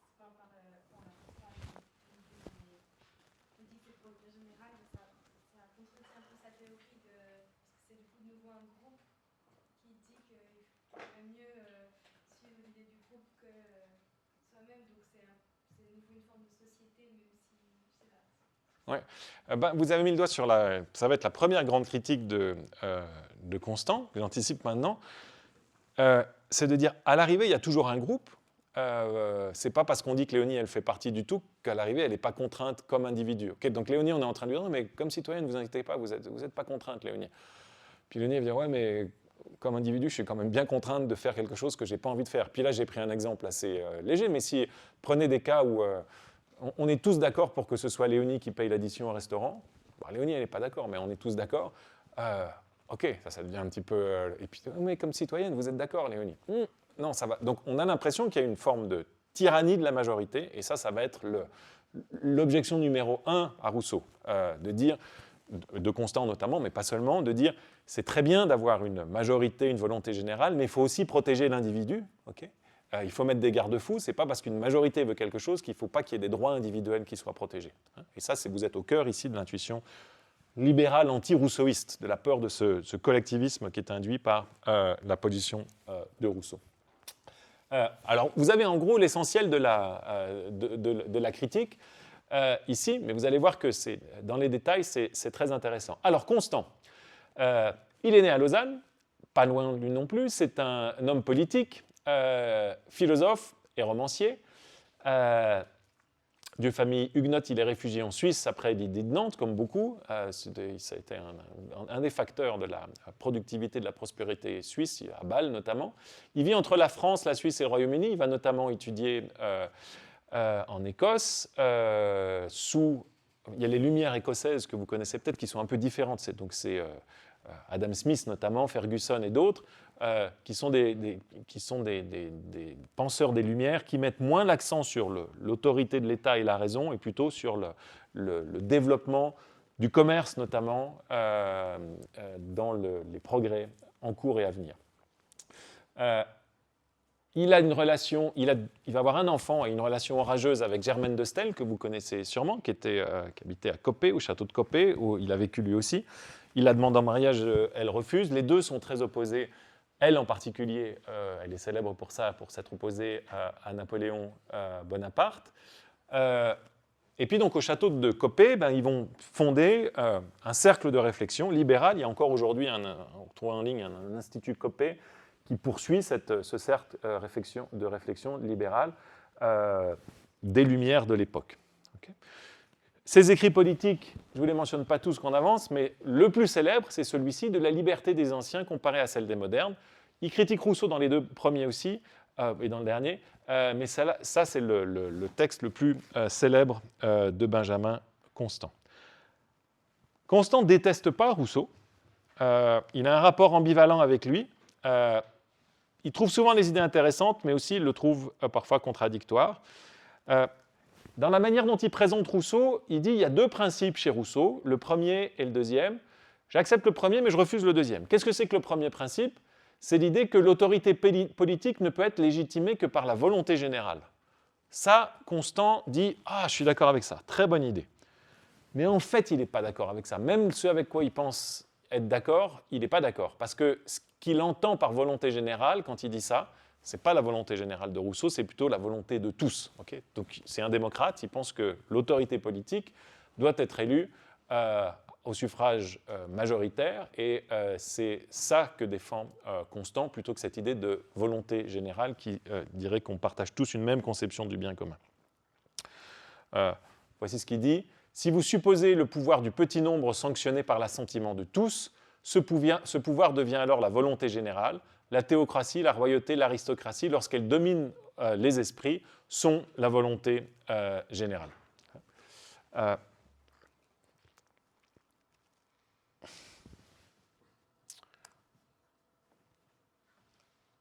Excusez-moi.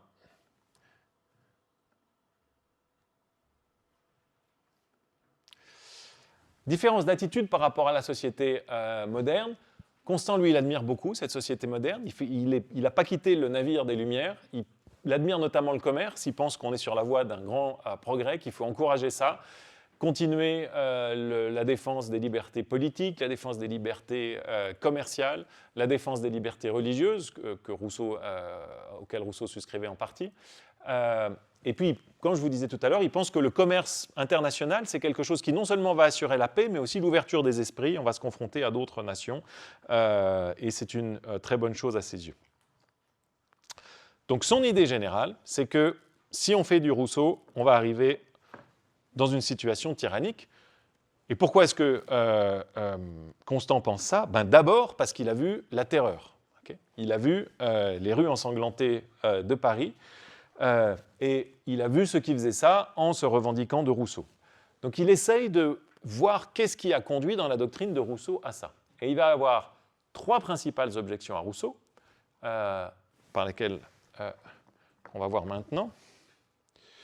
La première que vous avez mentionnée, Clara, c'est de dire où sont les droits des individus dans cette histoire. La seconde, ça va être de dire qui est au pouvoir, en réalité, dans le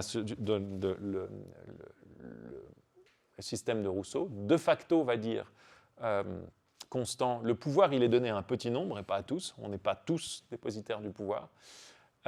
Et puis enfin, Constant va reprocher à Rousseau d'avoir une conception de la liberté qui est jolie, mais qui est trop nostalgique. Ce n'est plus notre conception de la liberté aujourd'hui. Rousseau, aux yeux de Constant, s'appuie sur ce qu'il appelle la liberté des anciens, liberté comme participation au processus démocratique, alors que la liberté des modernes, c'est plus ça, ça correspond à ce que j'ai appelé précédemment la liberté négative.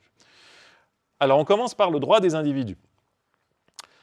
Donc Rousseau, je vous ai dit, il accepte le premier principe, la volonté générale, en fait c'est la volonté de tous comme fondement de la volonté politique, mais il rejette ce qu'il appelle le second principe de Rousseau, c'est le principe d'après lequel la société aurait un pouvoir illimité sur tous ses membres et que tout ce qu'elle ordonnerait serait légitime par définition.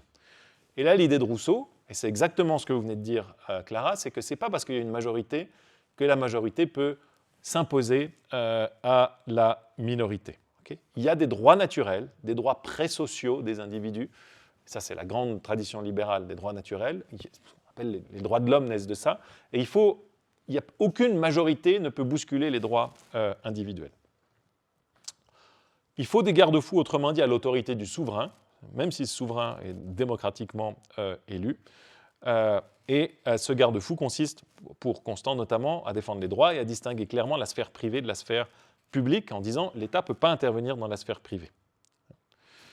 Alors là, j'ai beaucoup de citations, mais je ne veux pas. Ouais, peut-être ça vaut le coup que je vous lise ces deux-là. La souveraineté n'existe que d'une manière limitée et relative. Au point où commence l'indépendance et l'existence individuelle, s'arrête la juridiction de cette souveraineté. Si la société franchit cette ligne, elle se rend aussi coupable que le despote qui n'a pour titre que le glaive exterminateur. Okay, donc même si vous avez une société démocratiquement élue, vous n'avez pas le droit de rentrer dans la vie privée. La société ne peut excéder sa compétence sans être usurpatrice, la majorité sans être factieuse. L'assentiment de la majorité ne suffit nullement dans tous les cas pour légitimer ses actes. Il n'en existe que rien ne peut sanctionner. Lorsqu'une autorité quelconque commet des actes pareils, il importe peu de quelle source elle se dit émaner. Il importe peu qu'elle se nomme individu ou nation. Elle serait la nation entière moins le citoyen qu'elle opprime, elle n'en serait pas plus légitime. Donc ça, c'est l'exemple de Léonie qu'on force à payer l'addition. Okay. La nation entière, c'est nous. On dit c'est Léonie qui paye l'addition, et Constant dit même si la nation entière dit Léonie doit faire ça, c'est pas légitime parce qu'on viole un droit d'un individu. Okay. Il y a des objets sur lesquels le législateur n'a pas de droit de faire une loi.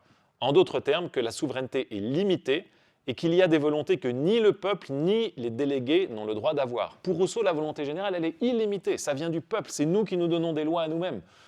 Donc on peut faire tout ce qu'on veut. Non, dit Constant. Il y a des choses sur lesquelles il est absolument interdit à toute autorité, même démocratique, de légiférer. Aucune autorité sur la terre n'est illimitée, ni celle du peuple, ni celle des hommes qui se disent ses représentants, ni celle des rois, à quelque titre qu'ils règnent, ni celle de la loi, blablabla.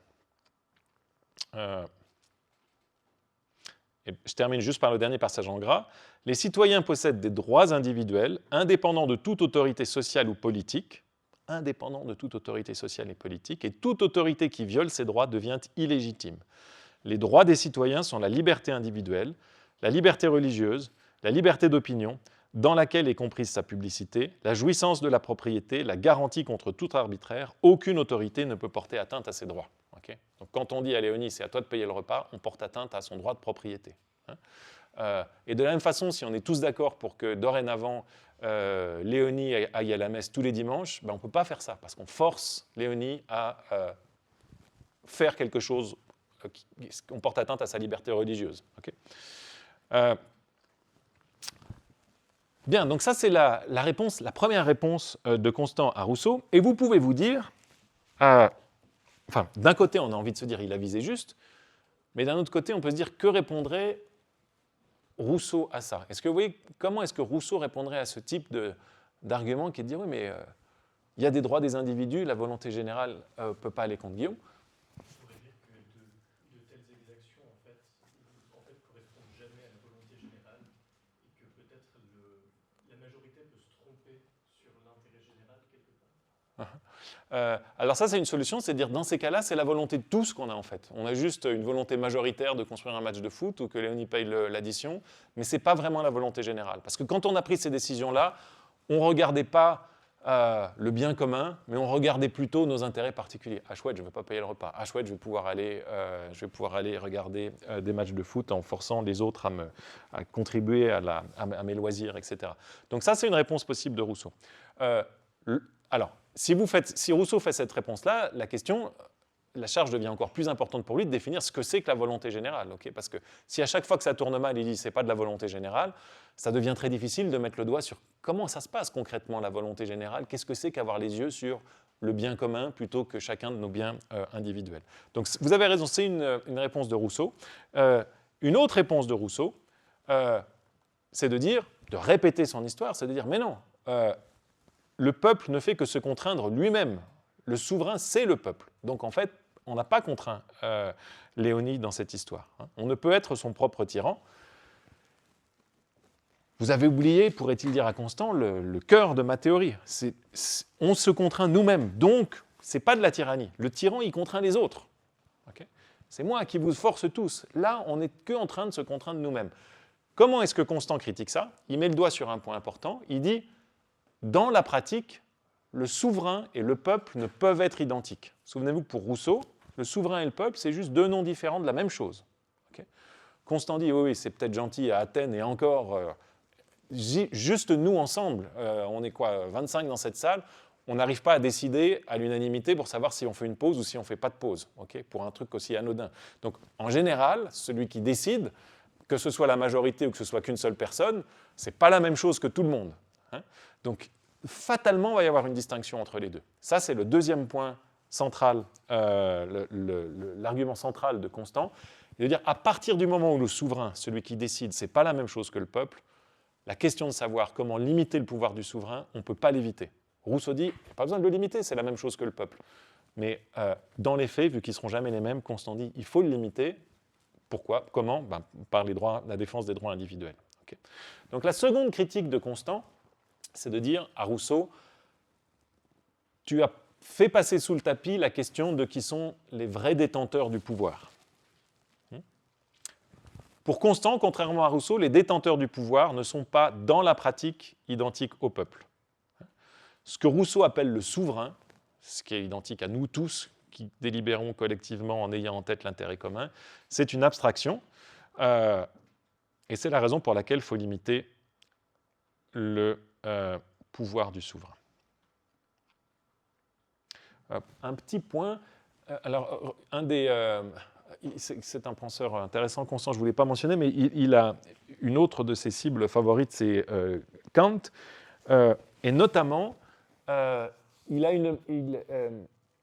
a écrit un petit texte pour dire, en réponse à Constant qui disait, il y a certaines choses, Constant disait, c'est peut-être vrai en théorie, mais en pratique, ça ne marche pas. Okay, et là, c'est exactement l'objection qu'il est en train de faire à Rousseau. Il dit, c'est peut-être vrai en théorie, dans ta théorie, que le souverain et le peuple, c'est la même chose, mais en pratique, c'est jamais la même chose. Ce n'est pas la même personne qui décide et les personnes qui doivent appliquer, à qui les décisions s'appliquent. Kant a répondu à ça. Il y a eu un échange entre Kant et Constant sur cette question. Vous avez entendu parler aussi de Benjamin Constant, pour ceux qui ont suivi le cours sur Kant. Une autre critique que Constant adresse à Kant, c'est sur la théorie kantienne du mensonge, où Kant dit qu'il ne faut absolument jamais mentir, même quand vous avez quelqu'un qui frappe à votre porte, qui vous dit « Est-ce que l'ami… vous vous souvenez de cette idée-là? Non, pardon, il faut que je vous l'explique. Donc vous êtes chez vous, il y a un ami qui vient frapper à votre porte, qui dit « Cache-moi, cache-moi, il y a des méchants qui veulent me tuer. » Il dit, ouais, bien sûr, viens, je te mets à la cave. Puis juste après, il y a les méchants qui frappent à votre porte et qui disent, ah, on est à la poursuite de votre ami, est-ce qu'il est là? Puis là, Kant dit, oh mon Dieu, j'ai un problème là, je dis qu'il ne faut jamais mentir, qu'est-ce que je dois dire? Kant dit, dans ces cas-là, il ne faut pas mentir. Ah, vous devez dire, ouais, mon ami est là, allez-y. Ouais. Je ne sais pas si vous devez lui ouvrir la porte, mais vous ne devez pas mentir. Alors là, Constant, évidemment, sort de ses gonds et dit, non, il ne faut surtout pas faire ça. Alors, je vous présente les choses un peu rapidement, il y a des nuances à apporter, mais c'est l'essence du débat entre eux. C'est juste pour vous faire voir que Constant, il a un aspect très pragmatique dans sa pensée politique. Ce n'est pas un théoricien né, c'est-à-dire il n'essaye pas d'avoir un grand système abstrait qui va s'appliquer à toutes les situations. Il dit concrètement comment le pouvoir s'exerce. Okay, moi, je veux bien de ton histoire de volonté générale, de délibérer en voyant l'intérêt commun, mais concrètement, ça ressemble à quoi? Et comment on fait pour qu'on n'ait pas une majorité qui fasse plier une minorité?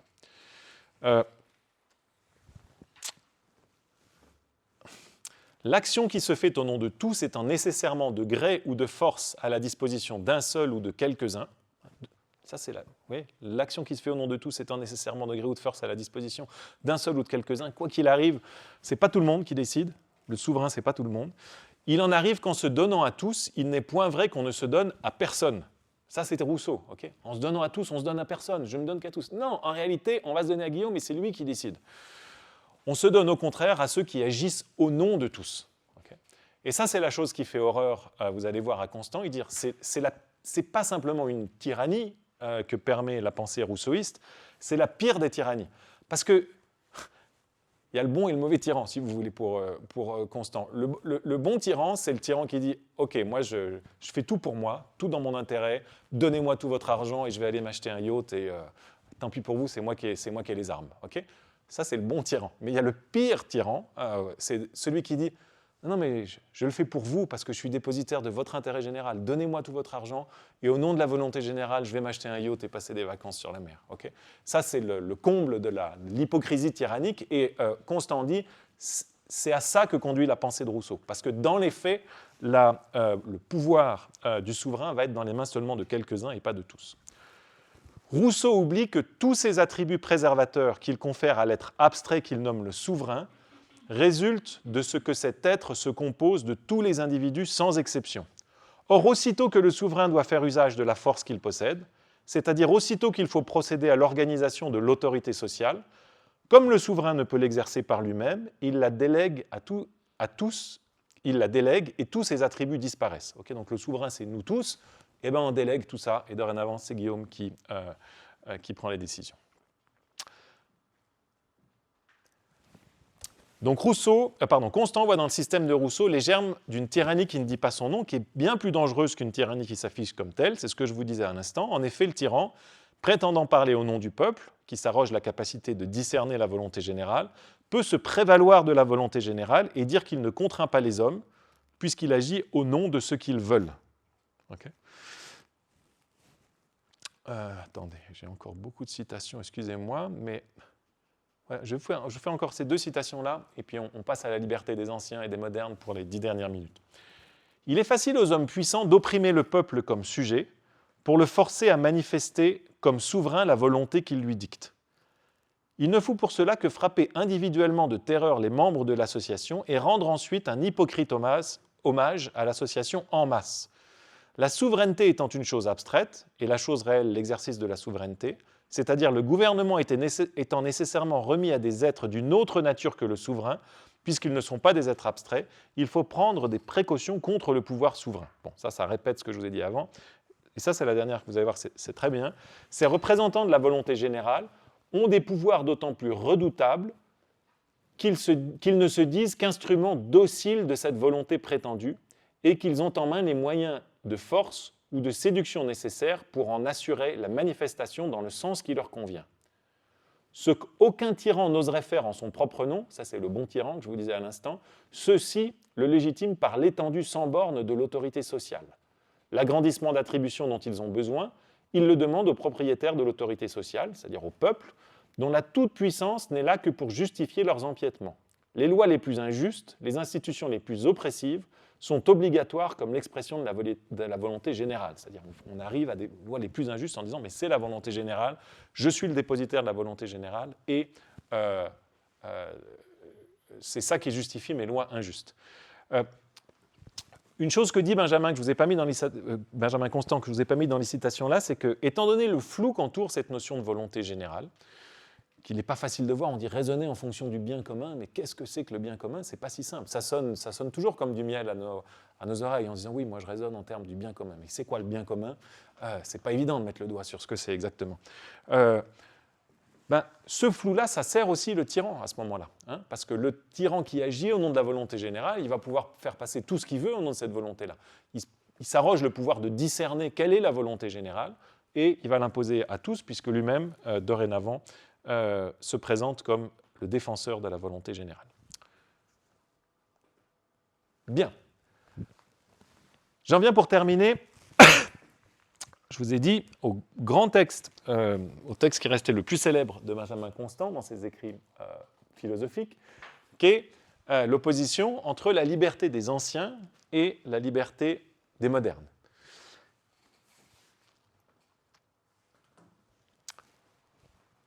Ici, la critique de Constant, elle est encore, en un sens, fondamentalement peu théorique, mais très ancrée dans la pratique.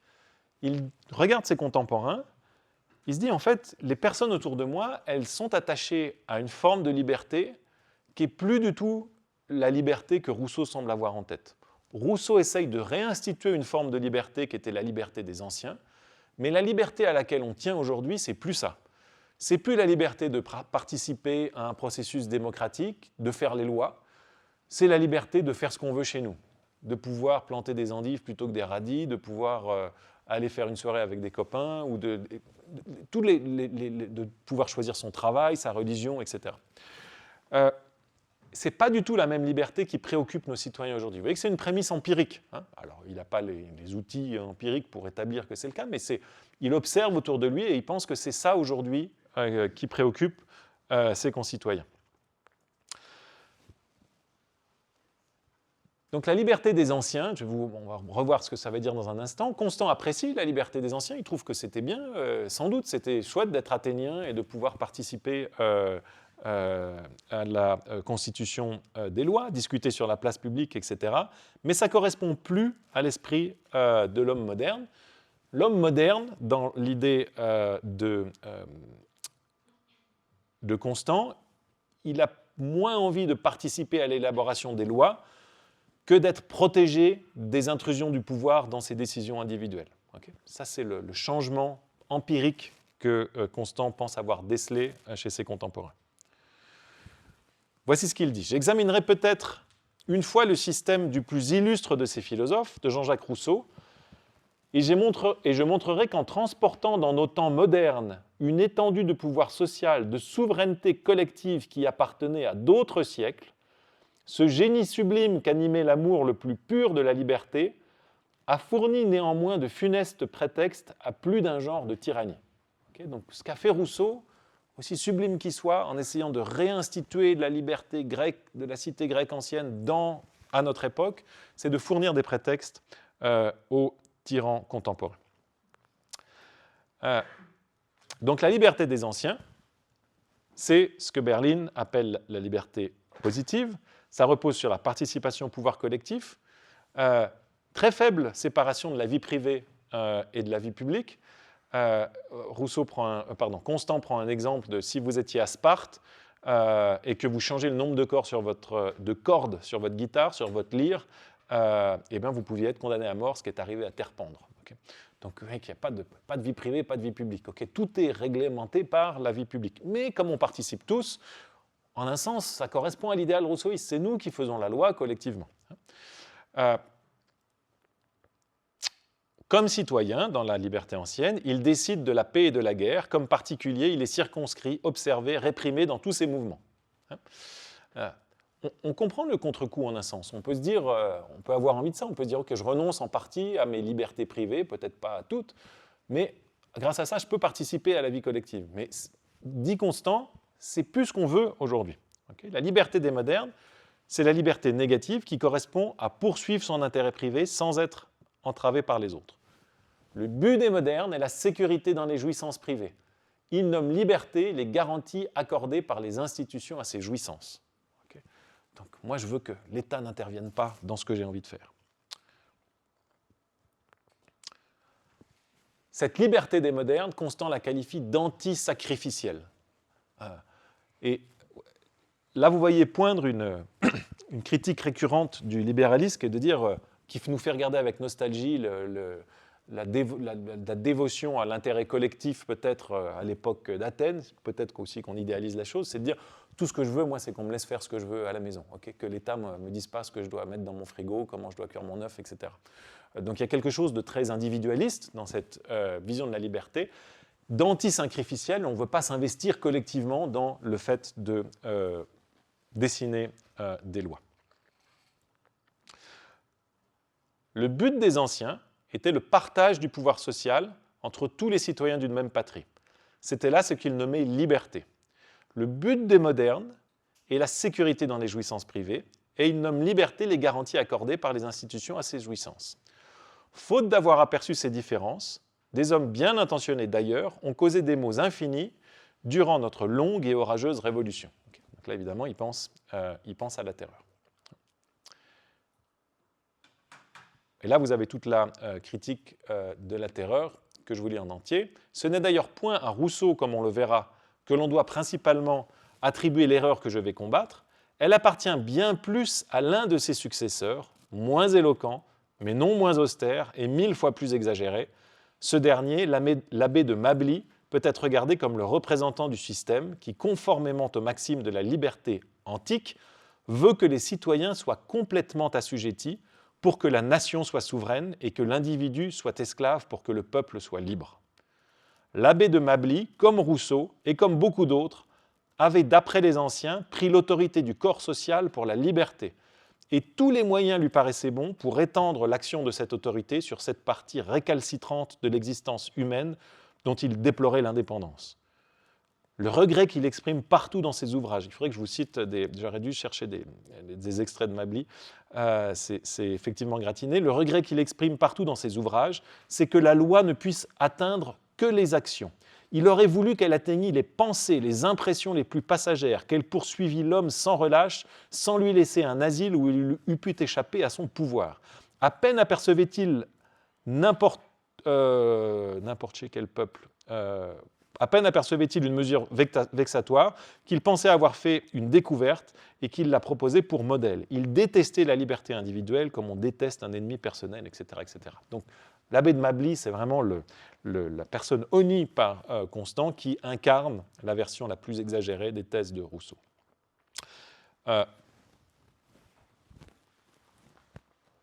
Constant termine ce long plaidoyer contre la théorie rousseauiste par une phrase qui est restée célèbre et qui est restée au cœur de la thèse d'un nombre de libéraux contemporains. C'est ce que vous avez en bas ici, en disant si vous avez l'autorité du souverain qui se réclame de la volonté générale, vous allez avoir un souverain qui va vouloir rendre le peuple heureux, qui va vouloir définir, faire le bonheur des citoyens. Okay. Et ça, pour un penseur libéral comme Constant, c'est l'horreur absolue. On ne veut surtout pas que l'État s'occupe de notre bonheur. Okay. Voici ce qu'il dit. Prions l'autorité de rester dans ses limites, qu'elle se borne à être juste, nous nous chargerons d'être heureux. Okay. Le bonheur, c'est quelque chose de privé. C'est nous qui décidons ce qui va nous épanouir. On choisit notre religion, on choisit nos loisirs, on choisit notre famille, on choisit les activités qu'on aime faire. Ce n'est pas l'État qui doit faire ça pour nous. Okay. Donc là, vous voyez poindre la critique très centrale des libéraux d'un État paternaliste qui intervient qui rompt ce qu'on appelle aujourd'hui la neutralité de l'État, qui défend certaines valeurs plutôt que laisser à chaque individu la possibilité de choisir les valeurs qu'il veut poursuivre et de ne contraindre ce choix que par le fait qu'il ne faut pas que ce choix empêche les autres de défendre leurs propres valeurs. Évidemment, si moi, ma valeur, c'est d'exterminer tous les étudiants de Neuchâtel, ça va peut-être pas être compatible avec la poursuite de vos valeurs à vous. Okay. Donc là, il y a l'État qui doit intervenir pour empêcher la liberté des uns de piétiner la liberté des autres, ce qui est la thèse libérale assez standard qu'on a chez John Stuart Mill, chez Constant et d'autres. Mais le point important sur lequel insiste Constant ici, et c'est l'un des premiers à le faire aussi clairement, c'est cette neutralité de l'État qui est le propre de la liberté moderne, de dire l'État ne doit pas défendre une conception particulière du bien. Okay, ça, il faut laisser ça aux individus. Hein. Donc vous avez cette grande opposition entre d'un côté la liberté des anciens où l'épanouissement des individus dépend de leur participation à la vie politique et de l'autre côté la conception moderne dans laquelle l'épanouissement des individus dépend juste du fait que la politique n'empiète pas sur notre vie privée. Okay, la politique n'est plus un moyen d'épanouissement, c'est juste un risque d'empiètement sur ce qu'on a envie de faire. Là, vous avez une opposition très forte. Alors que vous pensiez que Rousseau ait raison ou que Constant ait raison, l'opposition, elle est assez claire. Pour peut-être repencher un peu du côté de Rousseau, pour ne pas finir complètement simplement du côté de Constant, on voit aussi chez Constant poindre les excès, ce que d'aucuns considèrent comme des excès du libéralisme, en disant dorénavant, on est chacun chez soi, on poursuit ce qu'on veut chez soi, et il n'y a plus cet appel à une vie collective. Okay, donc Rousseau, tout antisocial qu'il soit, vous vous souvenez que la société c'est la source de tous nos maux, mais à l'arrivée, il propose un système dans lequel notre liberté, fondamentalement, notre épanouissement individuel dépend du collectif. Okay, c'est étonnant pour quelqu'un qui n'aime pas la vie sociale de finir par un système qui fait de la société le cœur de notre développement individuel. Constant fait absolument l'inverse. Okay, la société, c'est juste en soi une menace, enfin, le pouvoir politique est une menace, et ce qui est compliqué, c'est de concilier ces deux intuitions-là, de dire on a besoin, l'homme est un animal social, comme disait Aristote, on a besoin des autres, et d'un autre côté, on n'a pas envie forcément qu'un État nous impose un certain nombre de choses à poursuivre, enfin, si vous partagez les intuitions libérales de Constant. Ok, je vais finir sur cette tentative un peu surtout pas de concilier les deux, mais de vous faire sentir un peu ce qu'il y a d'intéressant dans les deux types d'intuition et de théorie politique. J'en ai terminé. Excusez-moi, j'ai parlé beaucoup. On a peu discuté. Est-ce que vous avez des questions? Est-ce que vous avez des objections? Est-ce que vous avez des solutions alternatives au libéralisme de Constant ou à la forme de collectivisme de Rousseau?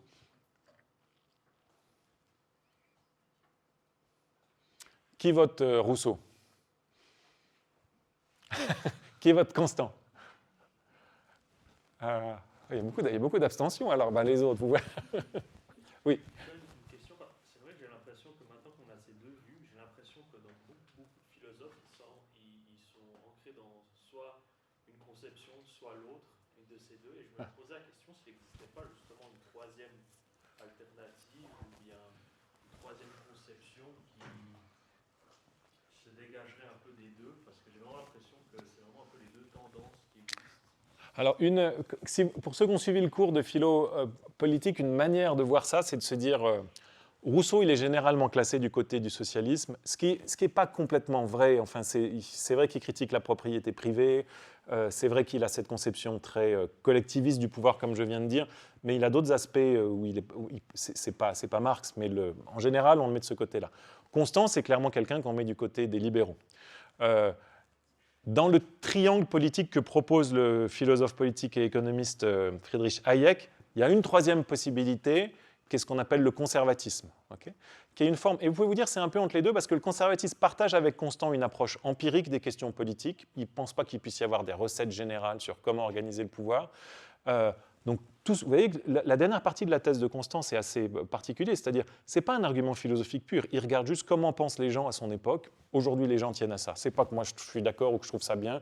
En général, ils veulent juste qu'on leur fiche la paix quand ils poursuivent leur conception du bien. Ça, c'est quelque chose d'assez conservateur, empiriste, dans l'idée que si vous lisez d'autres penseurs comme Tocqueville, Edmund Burke, vous avez cette idée-là. Il faut observer les siens à leur époque. Défiance vis-à-vis des abstractions, c'est aussi très fort chez Constant. Et puis dans ces cas-là, vous avez quelque chose qui est plus... on conçoit l'État comme une forme de quelque chose dont on hérite d'ajustement, d'essais d'erreurs à différents problèmes à travers le temps. Okay, donc nos institutions... Elles sont ce qu'elles sont parce qu'il y a eu toute une histoire, elles ont essayé de s'ajuster à tel problème à ce moment-là. Il y avait des excès de la monarchie, on a rajouté le Parlement. Il y avait des excès du Parlement, on a remis le roi. Puis petit à petit, on est arrivé là. En un sens, Hume est très proche de cette approche-là. C'est une approche très... On ne veut pas de principes généraux en politique. L'objection classique au conservatisme, c'est de dire, OK, vous nous dites pourquoi est-ce qu'il faut garder certaines choses, mais vous ne nous dites pas qu'est-ce qu'il faut faire d'autre, okay, qu'est-ce qu'il faut produire si on veut aller améliorer les choses. Mais c'est au moins une troisième option ici, qui n'est pas dénuée de problèmes. Enfin, si on cherche des choses dénuées de problèmes, il ne faut pas faire de philosophie. Il n'y a pas de repas gratuit, il y aura toujours un côté, il y aura toujours des aspects négatifs, mais c'est sans doute l'option qui est la moins représentée parmi ces deux auteurs. Bien, si vous n'avez plus d'autres questions, je vous remercie pour votre attention. Je vous souhaite une très bonne semaine. Je mets tout ça en ligne et on se retrouve la semaine prochaine avec, je ne sais plus, je n'ai pas regardé, mais ce sera magnifique. À la semaine prochaine.